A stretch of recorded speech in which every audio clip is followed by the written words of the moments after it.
Hey everybody, welcome into this edition of Tony's Spot On Fishing. What we're going to actually do today is give you a real good breakdown of all the tips, tricks, and techniques we use to catch muskies late in the fall.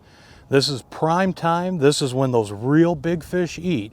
And these tactics we're going to show you can be used on any given body of water in the Chicagoland area, southern Wisconsin, northwest Indiana. Anywhere you're fishing muskies, this is everything you need to know. That's all you're going to see. Muskies 101 on Spot On Fishing.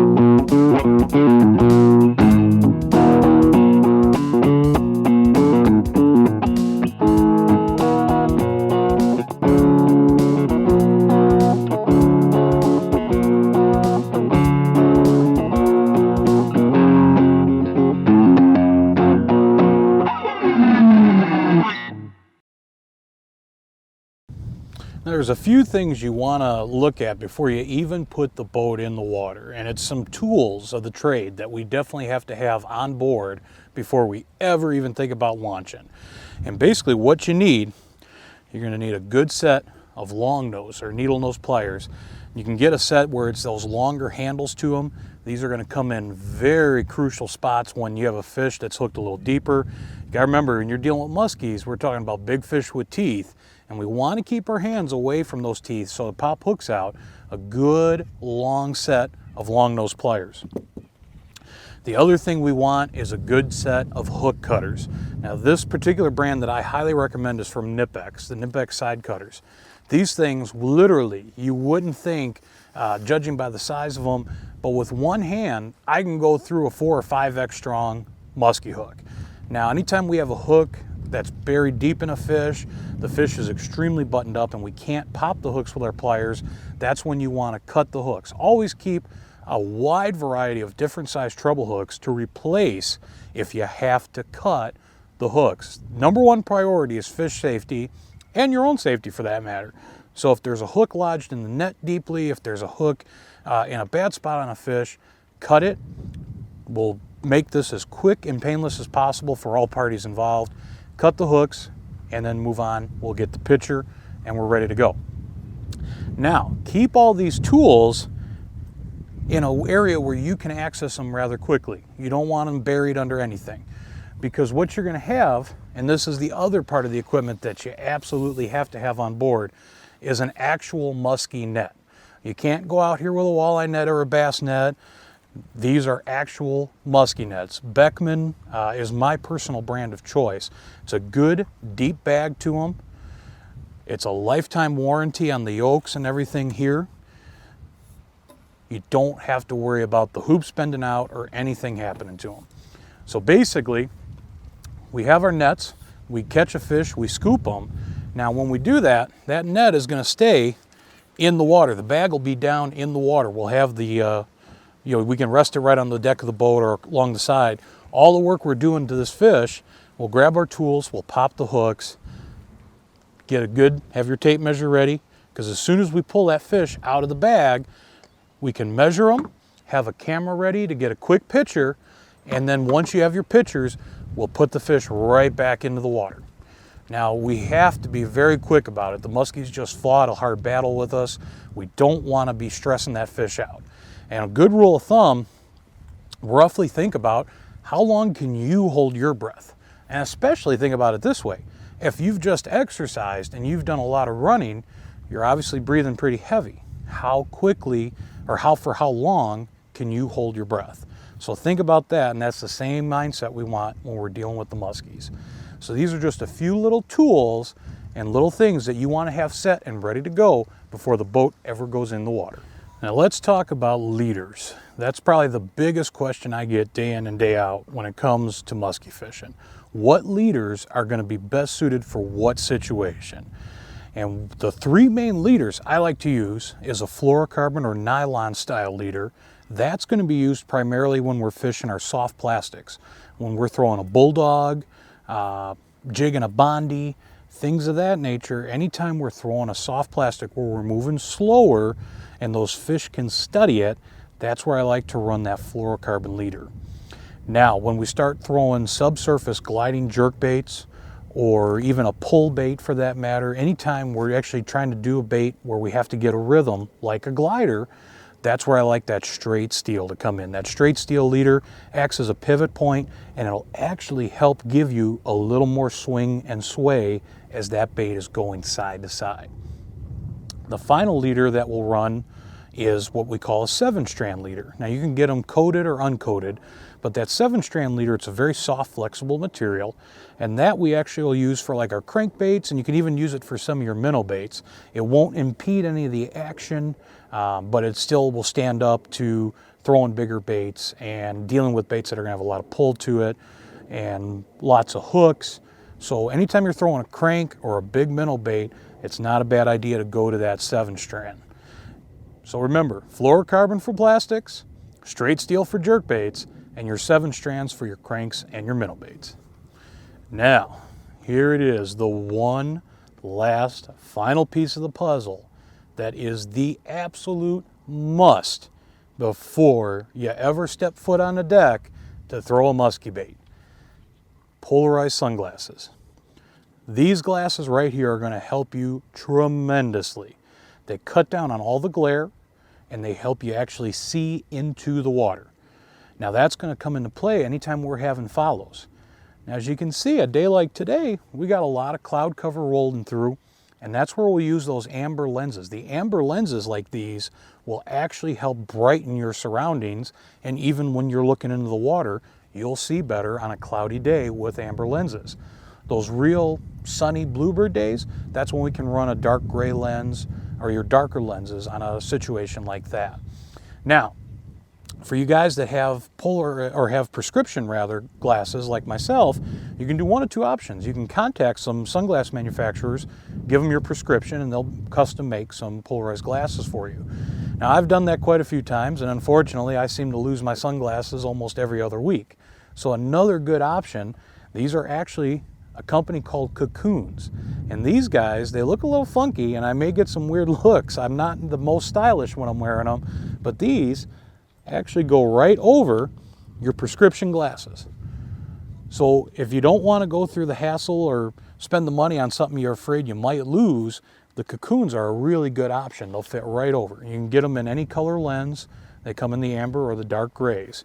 And on top of the fact that these polarized glasses will give you better visibility in the water, it also is a safety feature, because a lot of times, so many times, we'll have a muskie buttoned up at boat side. At the last second, that fish does a head shake and throws a bait. Next thing you know, you got a bait with 2 or 3 sets of big treble hooks flying at your head. These polarized glasses, even if you guys don't wear prescriptions, if you got contacts and you can wear regular polarized glasses, these will be a lifesaver. I mean, you don't want to ever have to deal with a hook in your eye. So on top of the fact that it helps us see those follows, it also is protection for us. So for number one, beyond a shadow of a doubt, don't leave the ramp without your polarized glasses.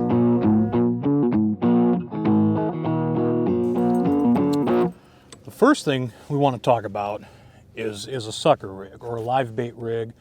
And the rig of choice that I prefer is what they call a quick strike rig. The quick strikes are the safest to use on the fish. We don't have to worry about taking a circle hook rig or even just a regular single hook rig where that muskie has to grab it, turn it, swallow it, and we run the risk of gut hooking. A quick set rig is a series of a couple trebles, 1 or 2 trebles, and 1 single hook. The single hook, and we'll show you here in a second, is going to go through his nose, and we'll rig up these treble hooks to go through the bodies of the sucker. And once it's rigged up, you'll see exactly why this rig is so much safer for these fish. So the first thing we're going to do, notice we got a little hook right there that's been wired in on that treble hook. We're actually going to use that. We're going to come right, scale. We're going to take off a couple scales first.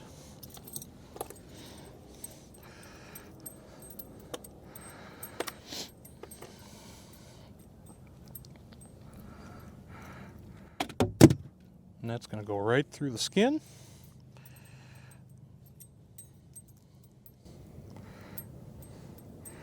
We'll take our other one.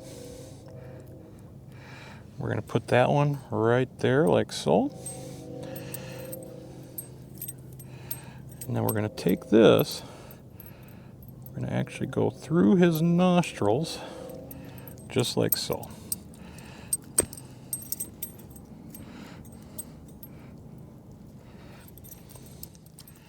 And that is all there is to that sucker rig. So as soon as that muskie grabs them, we'll pretty much be able to go ahead and crack hooks on that fish.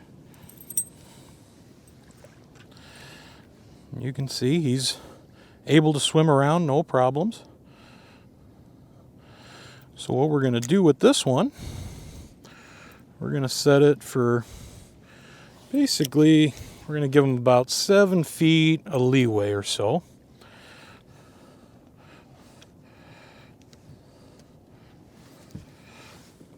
Go ahead, put this in the rod holder. And what we'll do, we turn our live bait clicker on, and we're going to back our drag down.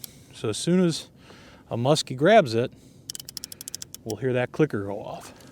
In Illinois, we can run 2 rods per person. So I have my buddy Mike fishing with me today, so we're actually going to set up 2 sucker rods off the back, and then we'll have each of us throwing a bait.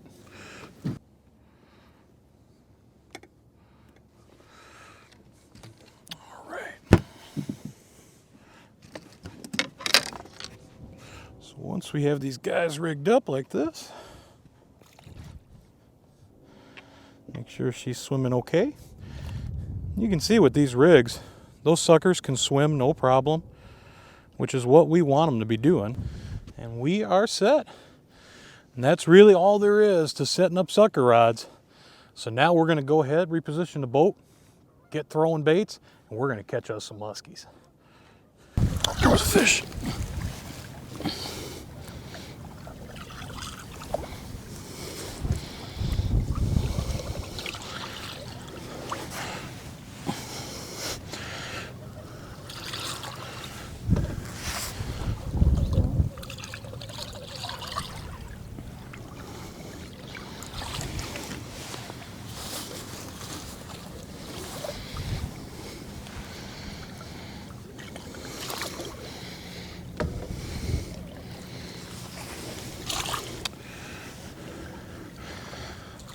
Don't see her. I thought I saw a flash when you said that last time you came through on that 8.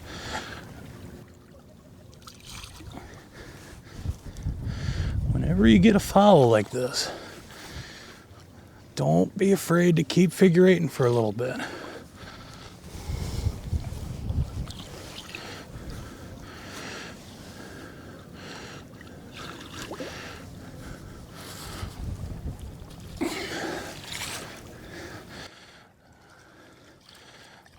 See her.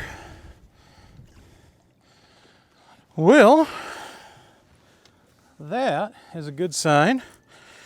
Haven't been at it much too long at all. And already we had our first fish up on that crankbait. What I've actually been doing, keeping the boat out a little bit. We've been ranging anywhere from 13 to 16 feet of water, maybe even peaking in the 17, 18 at times. And what we're doing, we actually kind of got a 1-2 punch going. Mike's in the back of the boat working a gliding jerkbait, big glider. I'm up front throwing a crankbait. And this time of year, the muskies will start relating to the break lines, deep weed edges, and break lines. And that's essentially what we're doing. We're throwing our baits up towards that weed edge, and we're covering the weed edge and that first break. The electronics has been lit up, a lot of shad, panfish, you know, whatever. And muskies, especially your active ones, will never be far from the food. So while we have our stuckers off the back end of the boat, we're able to keep throwing and casting and come up and try and find some more active fish. Now that fish came up on that crankbait, and as you saw, I figure eighted him pretty heavily, even after I was pretty sure the fish was off the bait. And the reason is sometimes they'll go just out of view and you won't see them. And sometimes they'll, they'll still be in the area and they'll come back on a bait like that. So anytime you see a flash or a follow, definitely go into that figure 8, stay on it for a little bit, and literally after every cast, you need to be at least making one rotation through a figure 8, or at least do an L turn, something just to get yourself used to that. You want to condition yourself to always be doing that. That's a key, because there's times you'll never even see a fish. It may have, especially throwing a crankbait where bait's down quite a bit, we may have a situation where we didn't even see the fish, be it she was down deeper, or it broke off on the retrieve. She went off, swung out, and sometimes that fish may circle back around and come out of nowhere and hammer a bait. So always condition yourself to it. Always do some figure 8s boat side after every retrieve, or at least an L turn if you're in clear water, so you can see if there's anything around. Because the last thing you want is to be in a situation where you've been pounding the water for 12 hours, haven't seen a fish, and the one time you get lackadaisical, there she comes, came in late on a bait. So always good practice, do a little figure 8. Now anytime you're working a crankbait, and it can be anything from a super shad wrap, Booker depth raiders, the old Bagley baits, Cisco kids, any crankbait, whatever your crankbait of choice is, you don't always have to just straight retrieve them. You can do stop and go retrieves. You can integrate some speed bursts to it. Anything we can do to make that bait look injured. Not to say that we don't catch them on a straight retrieve, because we do. But play around with it. And you can see I can go fast, do a slow, play with it, different speeds, and even integrate a couple twitches, which will get that bait to just kind of dart and dance. Integrate some pauses that way. Once we get it down a little bit, we can run it as a twitch bait. But a lot of guys don't realize the versatility that they have in crankbaits and musky fishing. So much emphasis is always put on jerkbaits, bucktails, topwaters, twitch baits. The crankbaits, most guys think about, well, when we're throwing a crank, we're trolling. Well, it's not always the case. And I'll tell you, especially in the fall is one of my favorite times to throw crankbaits. Especially when we're fishing deep weed edges, break lines, things of that nature. That to me is prime cranking time, and it's just something a lot of guys seem to overlook. Don't get me wrong, I catch a lot of fish on subsurface gliding jerkbaits in the fall, and even big plastics like our bulldogs and things of that nature. But one thing that a lot of guys tend to look over is a crankbait. Get straight models, jointed models, suspending, floating, sinking. And basically, when we're out here on Shabana, I do prefer to throw a diver floater, meaning when we crank it, it'll dive down. If I pause it, it'll start to slowly float up. And basically, there is a lot of weeds. There's some timber out here on Shabana. So anytime, if we're in any of that type of structure, if that bait needs to back itself out of trouble to get free of the structure, it can do it. So generally on Shabana, floater divers. And that fish that actually I raised up just a little bit ago was actually on that Booker depth raider. And I'm running the straight model in their sucker pattern. It's got that white belly, little gold in the sides, and a black top. Anytime, color patterns out here with like a lot of golds, whites. There's a heavy shad population here. The muskies feed heavily on crappies, walleyes, even some of the carp that are here. So a wide spectrum of colors work on Shabana. Anything from our natural patterns. Orange is always good, black and orange, brown, yellow and orange. Perch patterns we've done very well with as well, even fire tiger with that orange belly. So have a little bit of variety with you when you're out here. And I'll tell you, you'll find out real quick why this place is called Illinois' musky capital.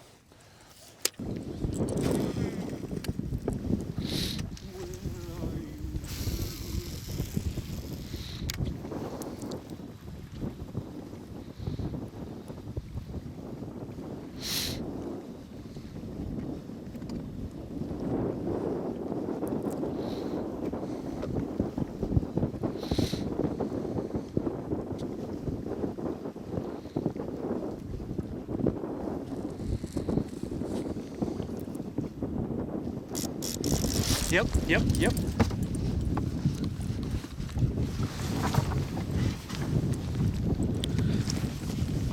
Sneak by you.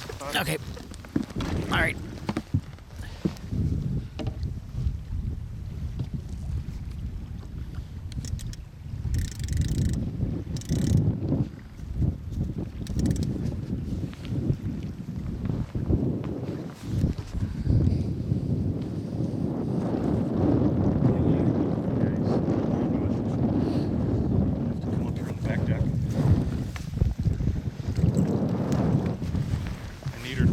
I might need you to turn the trolling motor slightly to the left, please.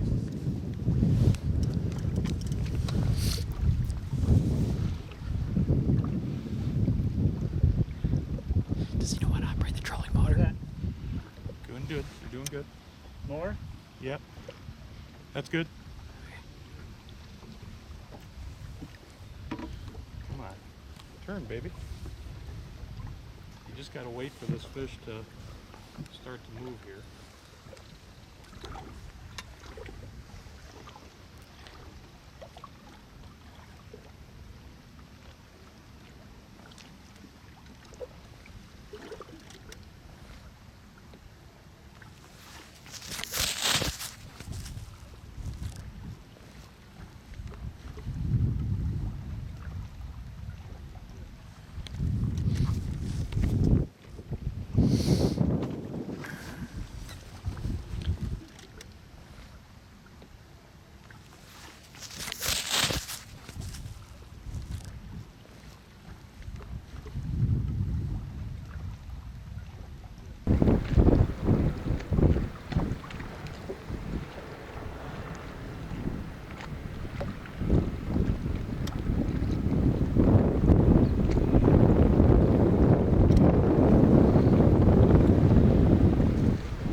That's not a good sign. She's still there. Okay.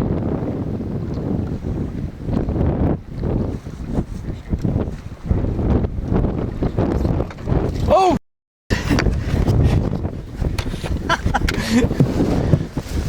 Well, that was a hell of a hook set. Well,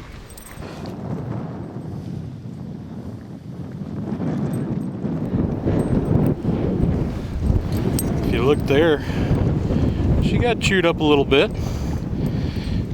That's a good sign. Let's get re-rigged and get back on.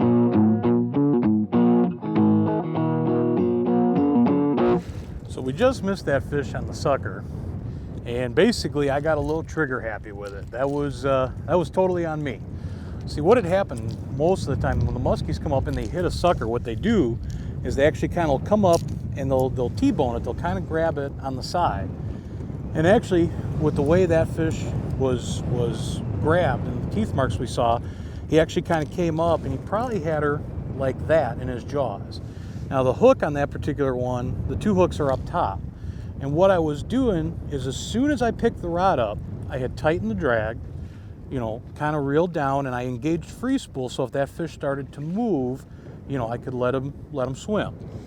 Now what had happened is right away I felt basically a series of thump, thump, thump, which is that muskie actually kind of turning the sucker. And what he's going to eventually do is turn it so that he can turn him head first and then swallow it. Well, I felt that right away, thump, thump, thump, and I didn't let that fish, you know, I let him sit for what seemed to be maybe, you know, 30, 40 seconds, maybe it might even been a full minute, and she was just sitting there holding on to it.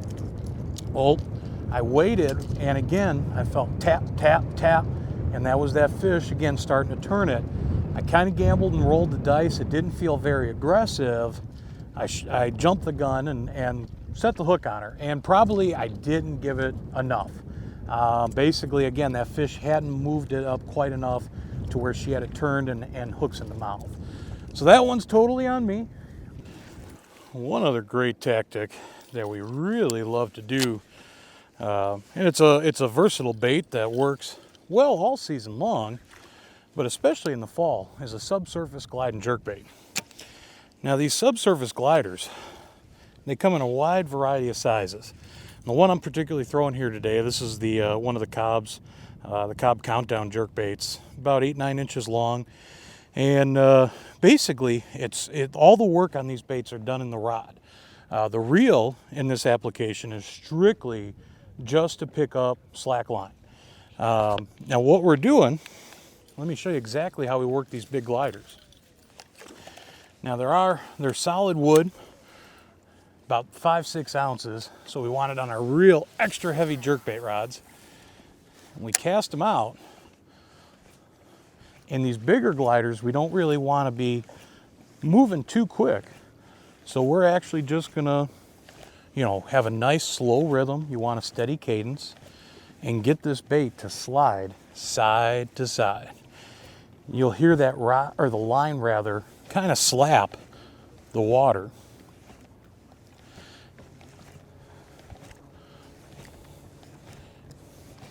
Now most of your subsurface jerkbaits will sink. So if you want them to get down a little bit, you can actually, after you cast them out, let them sink a little.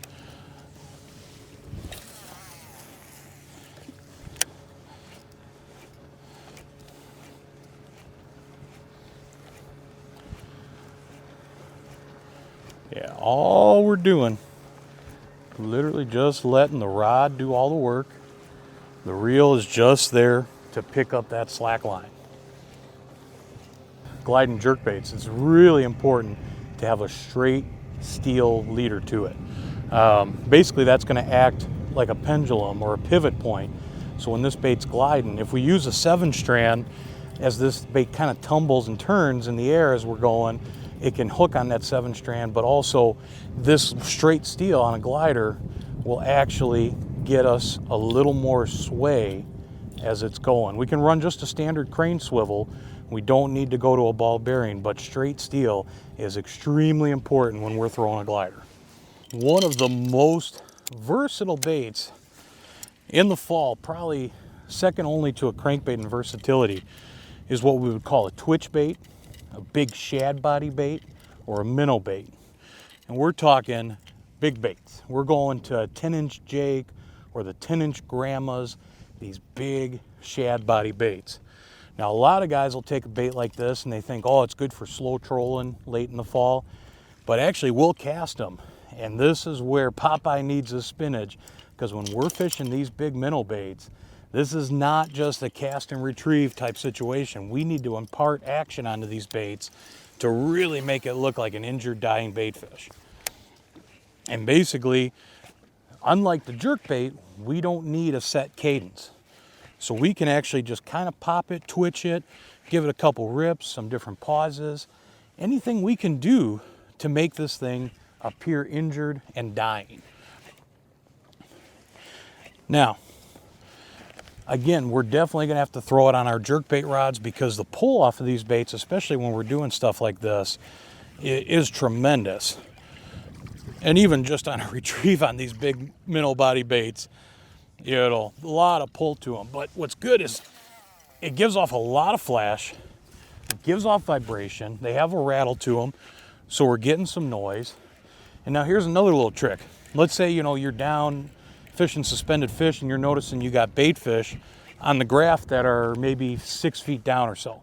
What you can do after you cast them out is crank them down to that depth you want, and then we can start our twitching and ripping and jerking on it to actually get that bait to start dancing, but to get it to do it at that desired level.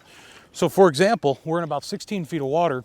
The shad that we're over are about 5 to 7 feet down. So basically what we want to do at that point is throw our bait out, and we're going to crank it down just for a few seconds, get it to that desired depth that we want to run it at, and then we can start twitching. Integrate different cadences to it, different amounts of pauses. It doesn't always have to be 1, 1, 2. Sometimes we'll go, real erratic, pause it. Think back to if you guys fish bass and you're fishing jerkbaits for bass, pretty much the same way we would do that, we're doing that with these big minnow baits. So it is a workout, but a very productive late fall pattern. Last but not least, one of the most important tools in your arsenal for fall musky fishing is musky soft plastics. We're talking the big bulldogs. Now this is actually just the regular dog, but depending on the body of water, matching forage bases and the size of fish you're dealing with, you can get the Magnum bulldogs, the pounder, or what we're throwing today is just the regular bulldogs. Let me show you exactly how we work these guys. Pretty funky looking bait. A lot of guys look at it and go, man, what's that supposed to look like? But that tail, as it undulates in the water, it gives off vibration, flash. Fish go crazy for this thing. Basically, when we cast it out, let it fall however many seconds you'd like it for however deep you are, and then just pull. Reel up to it, pull it. Reel up, pull. And basically, every time we pull, that bulldog is going to come forward. It's going to raise up. That tail's going to go nuts. And then as it falls, it's going to kind of have an angled fall down head first. Not straight head first down, but it'll be an angled fall.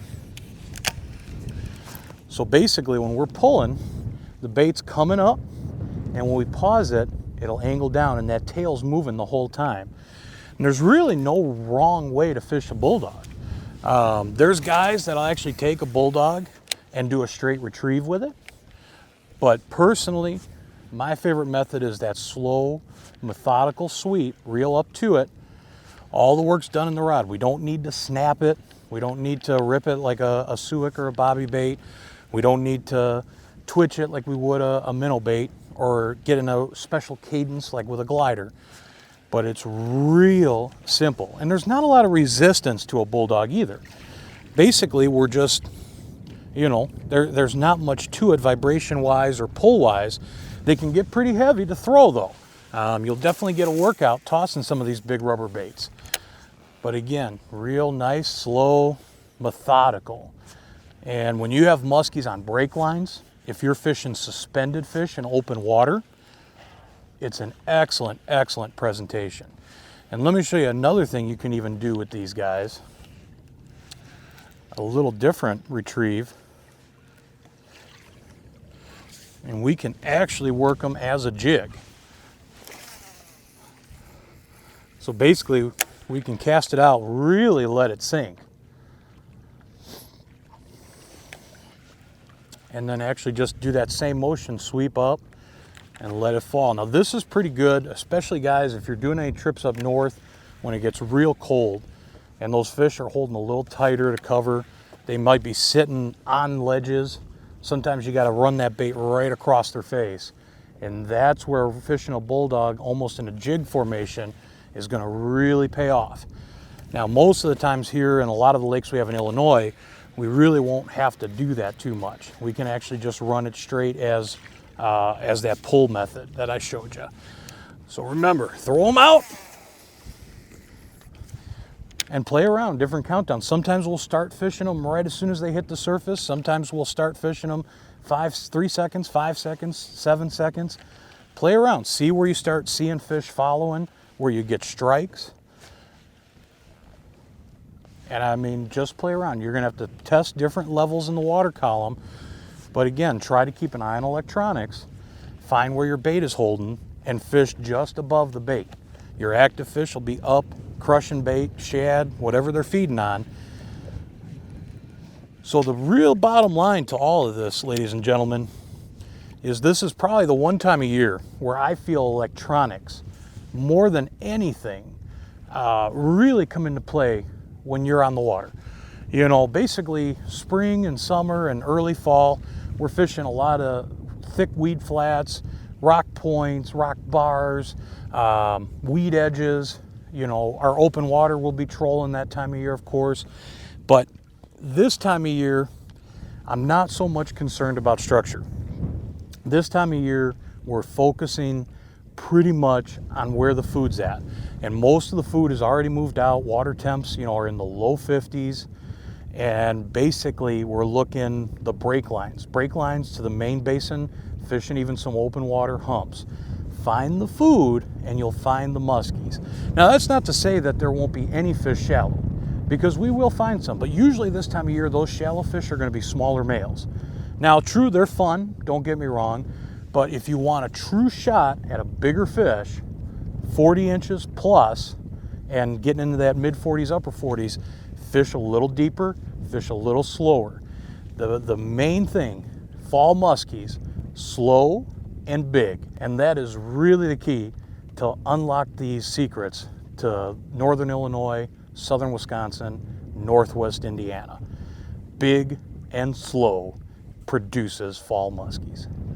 That's about all the time we have for this week. We really hope you enjoyed this week's episode of Muskies 101 and kind of give you a little insight to just some little tips, tricks, and techniques you can do to be more successful this fall. Now, we only were able to have one follow, and we had one swing and a miss on a quick set rig on a sucker today. But you know what? That's musky fishing. Unfortunately, it's not going to always be the like a bass outing where boating 15 or 20, is no problem. There's times we'll really struggle out here, and we actually wanted to show that in this episode, that it's not always, everything you see on TV where guys are going out and catching 6 in an episode. So this is real musky fishing, what you saw today. And we gave you a little idea of just how you can catch these fish in the fall and as we keep going on and the water temps keep dropping. So keep all those ideas in mind the next time you're going to your favorite musky lake. And these tactics work on southern Wisconsin, here in the Chicagoland area of Illinois, northwest Indiana. I'll tell you what, take advantage of all these fisheries around us.